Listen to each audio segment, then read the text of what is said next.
Amber, Good afternoon. welcome to the Talking Talent podcast. You amazing lady. Oh, thank you. Are you keeping well? Yeah, I mean, New York is a bit of a trip right now, but it's beautiful and a rare opportunity to see this city calm. So it's nice, I think actually. this is the greatest opportunity in 100 years. I really do. I think we're getting a chance to Yeah. witness and experience and to do things which will probably not be seen for another 100 years, but definitely have not been seen for the past 100 years. So it's absolutely fantastic. I'm making the most out of it. Yeah, So what's agreed. Me happening? too. What's the vibe in New York? I mean, the vibe in New York is, I guess, right now it's a bit restless. People are ready to get out of their homes.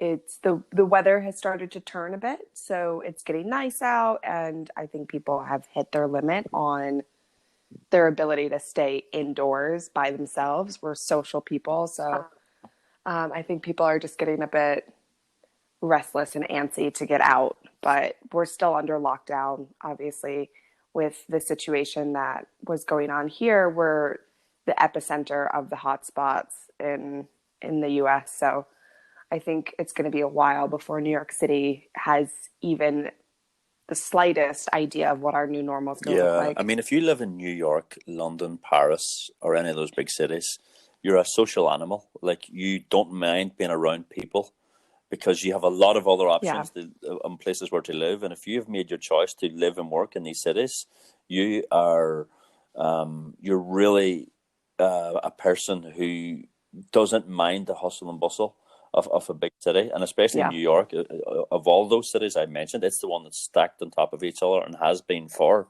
100 years. So, Yeah. so I can't even imagine how it must be because I have no comparison anyway. Because in Stockholm, we've never been locked down. We've always had the freedom to be respectful. Is probably the best way that I can describe it. Mm, And as you know yeah. from being here, the Swedes are actually quite respectful anyway, and social distancing is sort of just part of society anyway. Yeah. Whereas in the Okay. English speaking world, we're a bit more, we get closer to each other and we're a bit more in each other's life, Yeah, you know. absolutely. So it's been I can't even imagine what it's like. But so what's work like for you then now? Work is, it's an evolution, to say it mildly. Um, as you know, I have a luxury lingerie brand, and it is so different now than it was before, just in the sense that, I feel the shift in the retail space. I feel the shift in, the world as we knew it, because it'll never be the same. And so for me right now, work is great, honestly, though, because it's this time has given us the space to take a step back, to take a look at what we're doing, really hone in on areas that we want to improve in, and really put more intention behind what we're doing, as opposed to this needs to get done, just do it right now and get it out the door. And so it's been nice to kind of reconnect with the why and the intention that comes with that, and make sure that that's present in all aspects of the brand. So while sales are, yes, most definitely down, the the pause has actually been really beneficial for us. Yeah, I think intention is such a great word. It's whenever I do these podcasts or when I do a lot of things, funnily enough, I don't prepare at all. But the only thing I do is set intention. And so whenever I Yeah. sent you the link, it was what I was actually running late today as well. But even though I've got 10 minutes left, what I will do is I will spend those 10 minutes meditating and setting intention. And the intention is that Mm-hmm. the person who I'm talking with has got the opportunity to shine their brightest and be their truest self based on what they want to get across today. And that the person I who's love it. listening picks up that message whenever they most need it. So some people will download Yeah. this when it comes out, and other people will hear this message in 2 years. And the message you say will be the message that they need to hear when they hear it. And that's just my intention.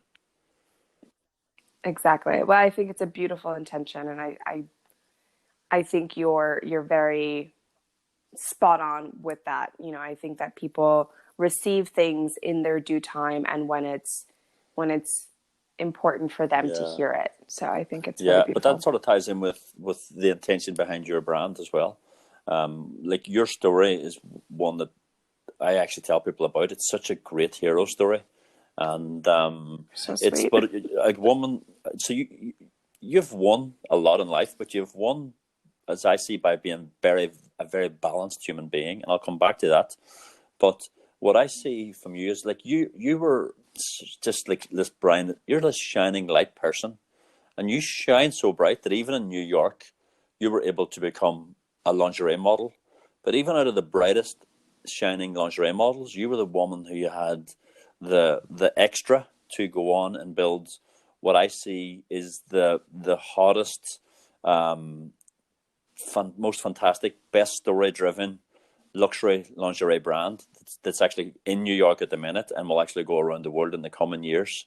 And I really love your story, and I tell people about it, and I follow it, and I always share and like and comment on your brand, you know, on Instagram and You things. really do. And it's simply because that I want it to be supported, because the reason behind you setting up the brand is so powerful, and I'm sure you can share it better than me. Yeah, absolutely.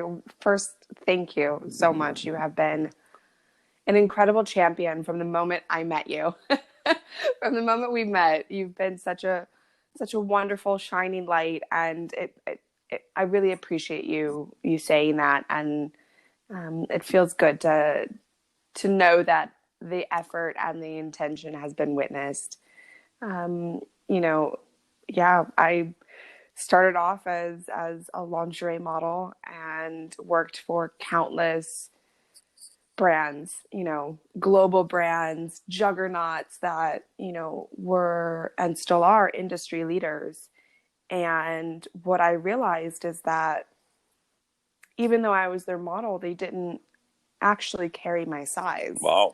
They would give me, yeah, they would give me bras that were too big and then have the stylist pin the back and pin the tops and adjust the straps and shove toilet paper behind my back to like tighten the band. And it was just it was actually comical. And so I had this very innocent novel thought of like, why not just make bras that fit women? Wow, like You how know, crazy is that? like how crazy, you know? And this is something that I was like, no, this has to exist. And something about the US market just has such a vast disconnect between women as a whole and what they look like and what sizes they are and what they actually want. And so I when I realized that yes, I was going to have to continue to hop on planes and you know go to Selfridges or Harrods to buy my lingerie, I was like, mm, maybe I'll you know test out the waters and see if I can build something. And that was the you know the launch point for Oh, I Liberté. love that. And so a lot of particularly women will be listening to this, and I think the question they'll be asking is, what was it that made you take the first step? Like, you know, okay, you can say there's a market for this. If it's a problem for you, it must be a problem for others. But what made you Absolutely. really jump in, you know, go across that line is I'm going for this and I'm going to do the best I can until I can't go any further? I was on set and it was for a lingerie shoot. And I walked into the fitting room and it was, you know, racks of beautiful lingerie. It's like, wow, finally I get to wear lingerie that speaks to my personal style, that would make me feel beautiful if I were to wear it on a day to day basis. And I got closer to the racks and I was like, oh, this is a 34B. This is a 34B. This is a 34B. I was like, oh, these aren't my size. Okay, where's my rack? And so, you know, they very enthusiastically brought me over to my room. a slew of pieces that I swear to you came out of a time capsule. I'm so confused as to how these styles are still being sold as new when they are blatantly so dated and so matronly. And I remember putting on a bra and panty set for my first look. And the stylist was like, oh, this looks so good together. She's like, yeah, typically these just come in black, white, and nude. And I was wearing like this weird mauve color bra and not matching underwear. It was like white granny panties with little flowers on them. And I was like, how did you manage to make this look like it was for a 70-year-old and a 7-year-old at the same time? And so I looked in the mirror and I was like, oh my God, I'm done. This is it. Like, this is the point where I say no more. And that was the point that I took a picture of myself in that getup and was like, never again. This is it. This is it. Wow. I can only imagine that by putting yourself out there, you have to be so brave already to stand in front of a photographer for these global brands in underwear, any underwear, but especially underwear which isn't even your right size, and people are trying to come up with solutions on the spot and things. And the bravery of these ladies, people don't ever put themselves in the shoes, because it's obviously not glamorous. It is hard work. It's early mornings, it's late nights, and all of a sudden then you're faced with these problems where things are just not right. And then of course you're saying they're making you look like a 7-year-old and a 70-year-old simultaneously. I love the bravery of it, actually, of these girls who are just out there to pay their bills and get through college and whatever else.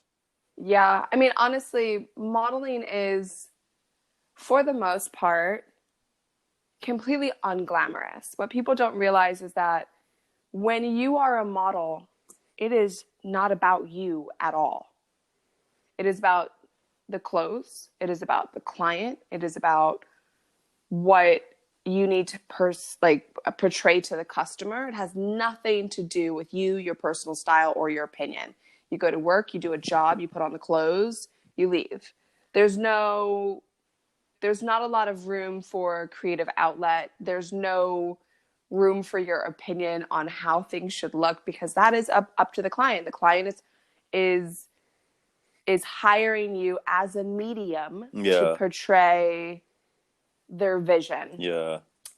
And so, once you detach from this idea of like, oh, it's going to be glamorous and, you're going to have an opinion and you're going to get to do whatever you want. Like, no, remove that. You can do that on your own time with your own money and with your own photographers. But for the most part, the jobs that hire you, it does take a lot, and it's a very interesting industry.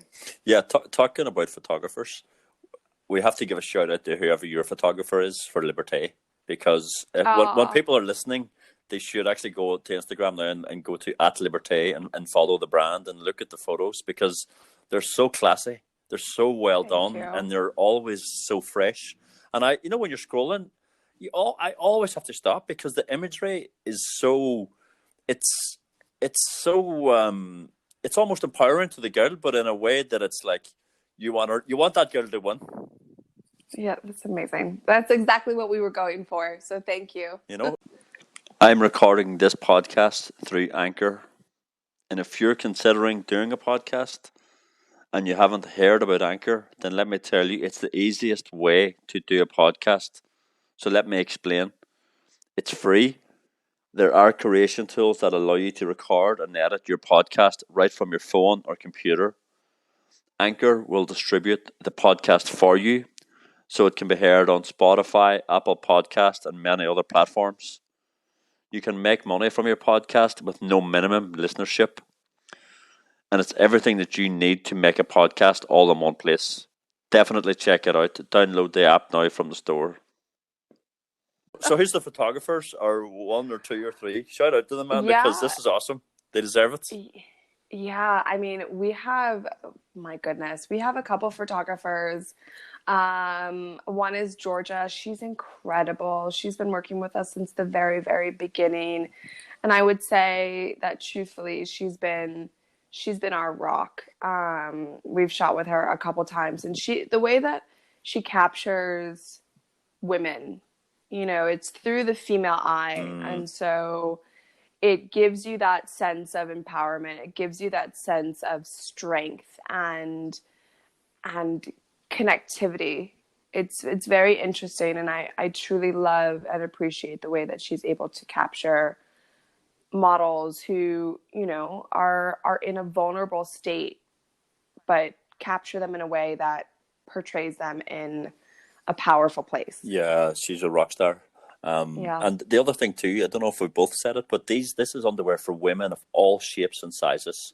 It really Yeah. is. It really is, and it's reflected so well within the photography as well, and within the marketing material that goes out. So it's awesome, man. Thank you. Yeah, Um, we really do try to portray um, all shapes and sizes and ethnicities. Like, I really believe that it's not just one thing to be size inclusive, but you have to be diverse. You have to, show a wealth of women, because that's what women are. We are so diverse. And to only portray one type of woman is doing women as a whole a disservice. it's terrible, actually, when you see it already, and you see it Mm. so regularly, like the same type of woman appearing on the same type of advertisements, as if it's a standard to be adhered to. But Yeah. but the one I thing, know. sorry, go ahead. I was just going to say, it actually blows my mind. I will look at some ads and that are meant to portray diversity, but somehow they found the same woman in four different ethnicities. Yeah. I'm like, how is this possible? Yeah. They're twins. They're just, slightly shaded differently. Turn the I'm like, lights up brighter and brighter as they went. yeah, absolutely. I'm like, this is not an accomplishment. This is weird. So here's the thing this is the thing that jumped out at me. I seen you and I went over to talk to you because the thing that I seen in you before even this was, I seen this woman who was so balanced. And when I say balanced, I'm not talking about on each foot. I'm talking about, you're a girl who's got her feet on the ground strong, but also her head and her mind in the sky, if you want to say it that way, in the stars. You've really got a strong connection to the unseen, but Thank you're you. really much grounded as well. And a lot of the people who are heading off to Egypt or on retreat or different things, they can be so airy fairy and so far into the sky that they're not. They need more to be grounded in this world, because this is a very, very grounded society. And then Yeah. we also have the vast majority of people who are so grounded that they're detached from the unseen. But you're one of those people who's got it. You have that balance, like the high low balance. And have you always had that, or what's your No. story? No, I have not always had that. It's a space that I've recently discovered. It's a space that came through a lot. I was not a balanced person, say 6, 7, 10 years ago. Yeah. I didn't know what it meant to properly be grounded, and I never really gave myself permission to allow my mind and my spirit to be in the stars. And so it was a very interesting journey, and one that came with a lot of highs and a lot of lows, but somewhere in the middle, I was able to find where I am now. Yeah. And, not to say that it's not going to continue to evolve, or at least, deepen, in the sense that my roots will continue to get deeper, and my ability to see upward into the stars will get greater as well. But yeah, it's definitely been a journey, and I think a lot of it has to do with understanding what it is that I want, and being grounded is definitely one of them. But on the other side, granting myself permission to, let go a little bit and have fun and seek out the things that I'm interested in without any hesitation. I decided to go on that Yeah. trip to Egypt 2.5 weeks before we left. I loved it. I loved it. You were phoning me, and I was like, "Are you kidding me? Do you ever think that I'm going to say no, that this is a bad idea?" I was like, "Get your flights booked, book the retreat, book all the other things that we talked about, and just get down there and just smash it." Yeah. Because Egypt is. I go to Africa every year, and I've been going for this is I think my 12th year in a row that I've been there. And Incredible. last year started off with us back in. I wanted to go to the pyramids at Luxor for the equinox, or sorry, for the solstice. Yep. For the solstice, I mean, on the Yep. 21st, 22nd of December, and then we just stayed there for a few extra weeks. So we stayed across for the New Year's and Christmas, and I love Africa and I love Egypt as well. Egypt is this. It's Africa calls me back every year for whatever reason. I have to go, and I do go. But Egypt has Yep. got this special thing that when you go there, you meet people and you learn things and you read books and you ponder and you get access to things within the unseen. It Yeah. seems to be a lot easier to access the things the solutions that you need, or the answers that you're looking for come a lot clearer. I'm only speaking of myself. I'm not speaking for others, but when I'm in Egypt, I Yeah. certainly get that. And I don't think we've even spoke since you got back. I know we've been texting, but what was the crack? How did you get on down there? It was amazing. It was so beautiful and so filling, like spirit filling. Substance, a lot of substance. So much substance. Well, I went on a women's retreat, so we were removed from basically all of Egyptian society outside of the cities. So we did not have the influx or the influence of large cities. So we were able to really connect with ourselves and our energy. And the whole trip started off with equestrian healing. Yeah, So wow. horses will mirror you and what you're feeling in that moment. So for 5 days, we worked with horses. And since I've been riding since I was a young girl, and most of the other girls had never ridden in their lives, they were working in the stables, whereas I was able to hop on the horse and go ride through the desert, Wow. which was unbelievable. Her healing center is just across from the Temple of Osiris, Yeah. just outside of Abusir.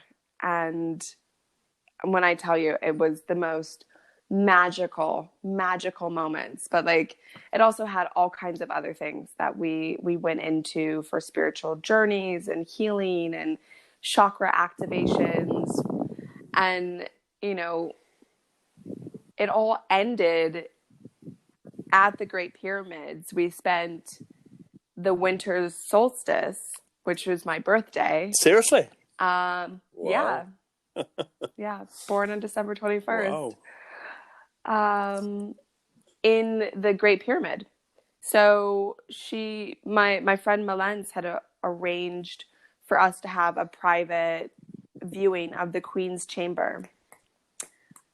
And so we went into the Queen's Chamber for an hour. Like, we had the entire pyramid to ourselves and just sat in the Queen's Chamber and was present to the energy that was there. And it was one incredible way to ring in my 33rd birthday. What a date to be there as well, 33. Yeah. Mm-hmm. Tell me this: how did you feel when you were inside inside the pyramid in the chamber? What was the essence of that? You can feel the energy from the space. Like, I mean, like, properly feel it. Because when you sit there, when you're walking through, right? Like you're not connected to anything. You're just walking through, you're looking around, but you're not present. You know, you're seeing the sights as quickly as you can because you're going to be ushered away fairly quickly because there's a slew of people coming in behind you. But when you're the only ones allowed in the pyramid for an hour, you're able to sit and be present and connect. Just be.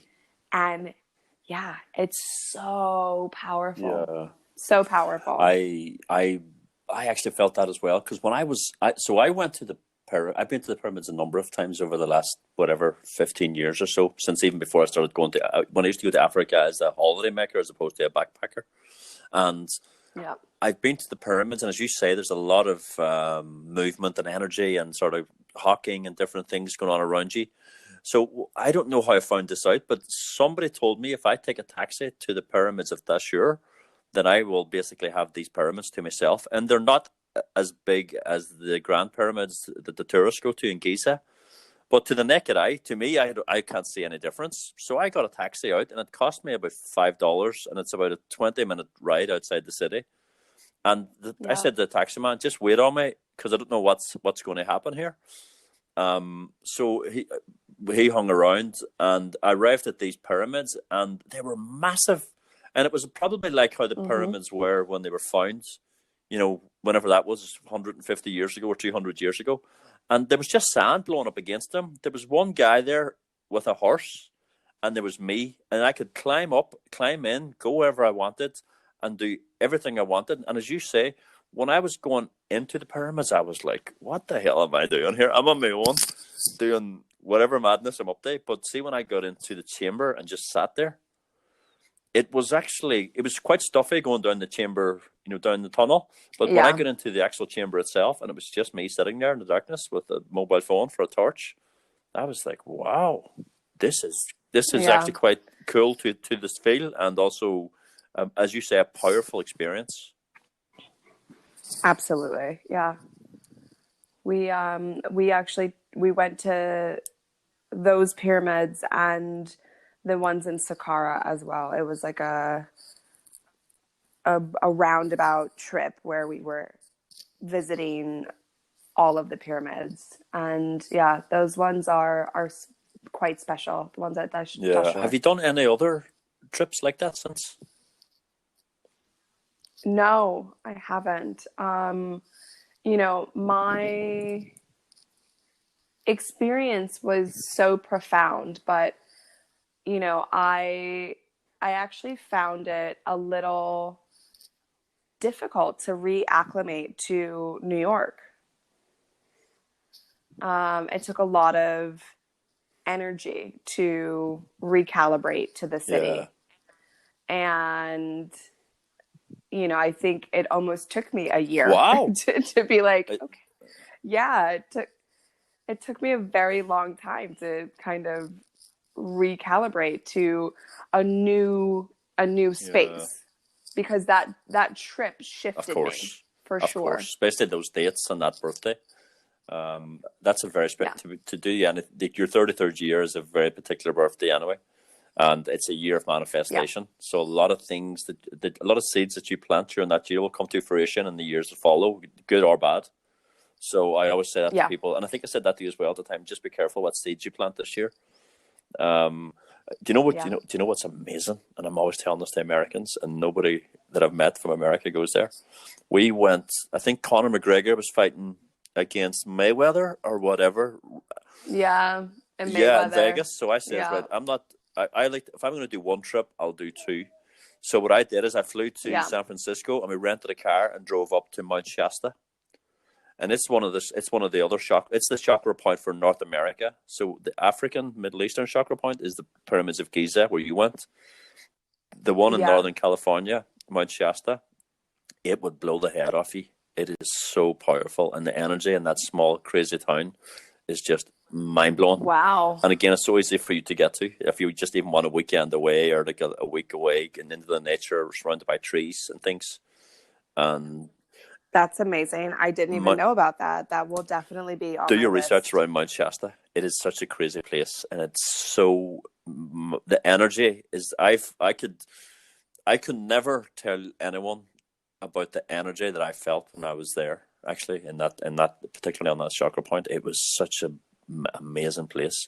But of course, like you say, after I left, I went to LA and then flew to Vegas for a weekend partying. So so I had to get a line back into again. It's like being balanced, having my head in the sky, but also having my feet on the floor and living in the world that we're in. And both are so important. Yeah. You know. Yeah. But really are. So here's a quote for you: "Some women are lost in the fire. Some women are built from it." Fact. Fact. What does that mean to you?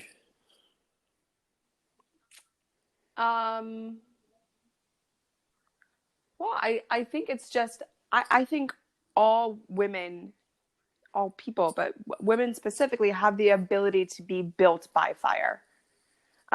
Meaning that they are able to overcome perceived limitations and become someone that they never thought they could be. I think that that is true for every single woman. But I think that because self-doubt, this idea of not necessarily being worthy is ingrained in us from such a young age that we question our ability to do it or to be built up by fire, right? So instead of allowing yourself to be built by fire, you will, be burned by it instead. Love that. And I completely agree. I don't know if you've read my newest book, Forgive Me, Sister, yet, but in that book, there's one of the lines that's saying that, like, women are the superheroes of this planet, like, to the extent that the woman is actually been chosen as a vessel to bring new souls to this world. Yeah. Like, a woman has got the power to bring life to this world. And whenever you look at the fire that exists within every woman, when they're given the chance to blow it up and get air and oxygen to let that fire really burn, a woman is so unstoppable when she understands her power. And we live in a world where women are completely specifically redirected to focus on the things that they're not. So if a girl is got light skin, then the world will show her that she should have darker skin. If she's got darker skin, she should have lighter skin. If she's got a small bum, she should have a big bum. If she's got a big bum, she should have a small. And it's always about showing them that they should be the thing that they're not. And it's so punishing, and it's so draining, and it takes so much energy from that fire, and it's directed in the wrong places, and it's done systematically. Of course. Completely systematically. Yeah. And whenever I go to India and I see these big advertisement hoarding boards for like blatantly going, this is your skin lightening cream, and I see it in Africa, and I'm throughout Sweden, I see people trying to get their skin to be browner and all. I'm just like, this is there's something really, really wrong, Yeah, absolutely. I think that things are changing, but I also realize that it is still happening. Like, I mean, in America,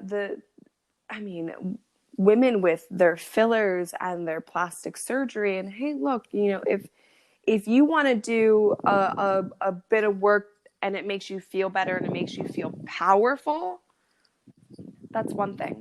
But if you're doing it because you feel less than, and you're operating from a place of lack, and when you do it, you still aren't pleased and you're still not satisfied or happy with what you see when you look in the mirror, it makes me really sad. Yeah. Do you know any person who looks back at photos of themselves from 10 years prior? And I'm talking about people even from, like, if you're 19, you look back at a photo of yourself when you're 9, or you're 29 and you look back at you when you're 19. Everyone can look back and say, "Wow, I was quite a good-looking person then." And I believe that everyone is beautiful, and I believe everyone is naturally beautiful, and they're beautiful within their own skin. And the people who really Yeah. shine the brightest are the people who understand that. And Yeah. like, so you said something earlier and it resonates with me, but I see it the same way, but I look at it from the reverse is how I deal with it. It's not so much that I know who I am, but I know who I'm not. And I'm not LeBron James, and I'm not David Beckham, and I'm not, these other people. And when I realize that I'm not them and I never will be them, and so there's no point in me trying to even attain that, I realize that actually the world needs a Patrick Walsh as well. And I've got my own path, Yeah. and the world needs all of us, and we all have our own path, and we all have our own contribution. But if Patrick Walsh tries to be David Beckham or LeBron James or Tiger Woods, we have a problem then, because I'm not fulfilling Yeah. the task that I was sent to this world to fulfill. Yeah. Absolutely. And I think but so many people get lost in the glamour, right? Like they get lost in the glamour and they are hypnotized by, maybe it's the money, maybe it's the fame, maybe it's just really being uncomfortable with who they are. But when you're, like you said, when you're chasing somebody else's dream or somebody else's life to be who they are, you'll never be happy. You'll never feel satisfied or fulfilled, because that's not your path. That's not for you. Do you sense that there's more of that in North America or in Europe, or is it all the same now?